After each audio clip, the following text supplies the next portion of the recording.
Hello and welcome to this week's edition of Newsgram.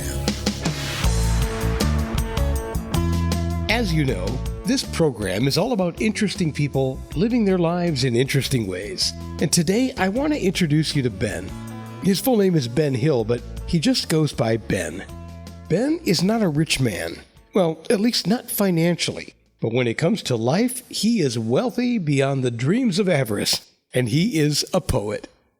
Like love poetry, the environmental stuff I do. It's for the general population. It's for everyone around. This is all I want to do is cheer people up a little bit. Putting pen to paper for no other reason than to just make people smile. Or to think about simple things in life like a nail or a park bench. I love that. His new book of poems is called A Voyage of Mystery. Why? It took me to a new world when I was writing it. You know, they say your dreams are a reflection of your waking life. Well, that might explain his inspiration. I'm writing for my sleep. I get up and I can write a poem down in 5 minutes. And then it's just making them little corrections that I know might be wrong. I do actually use a method of dreaming that allows me to remember most of my dreams. No, I haven't really got a name for it. It's like one morning, I woke up, I wrote 3 poems in 10 minutes, they were done.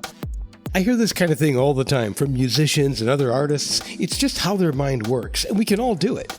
If you don't want to dream about writing poetry, perhaps reading poetry will help you to dream.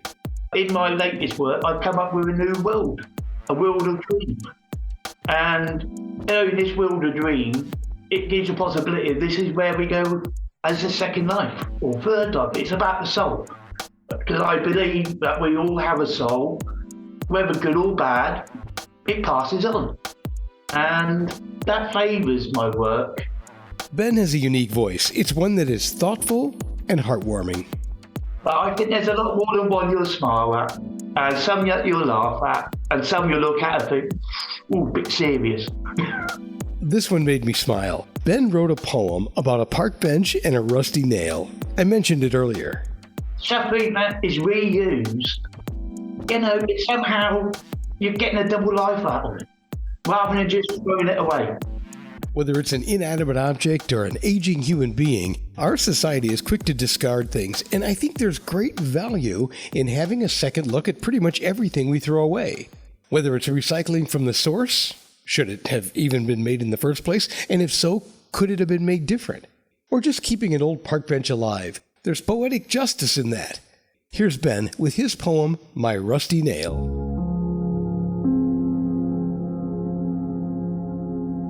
Bench once sturdy, now so old. Simple friend of memorable stories told. Garden adornment of memories now faded.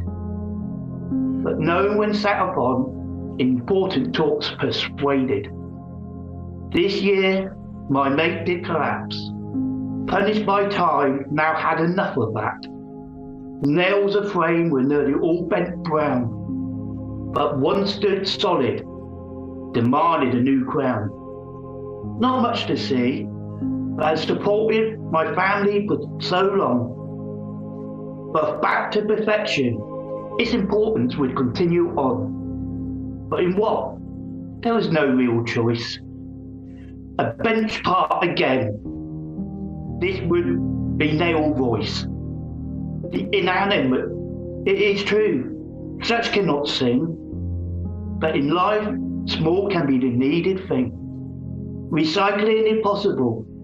There should be no enemy.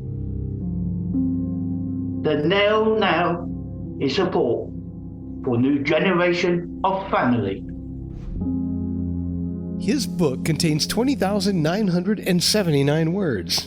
Oddly specific, you might be thinking. He says so online in the show's description. Ben writes about the highs and lows of everyday life. He writes about love, the environment, and many other genres. And I didn't really want to go here, but I think I'm going to.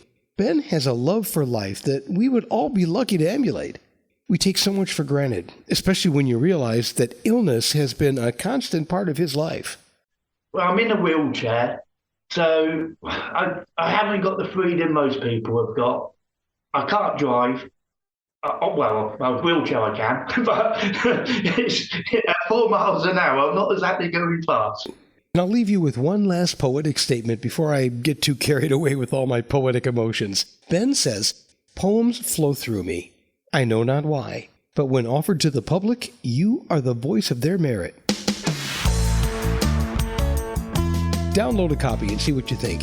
A Voyage of Mystery by Ben. Online at Barnes & Noble, Google Books, and Booktopia.com.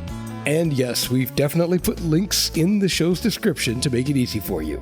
And that will do it for this poetic edition of Newsgram from webtalkradio.com.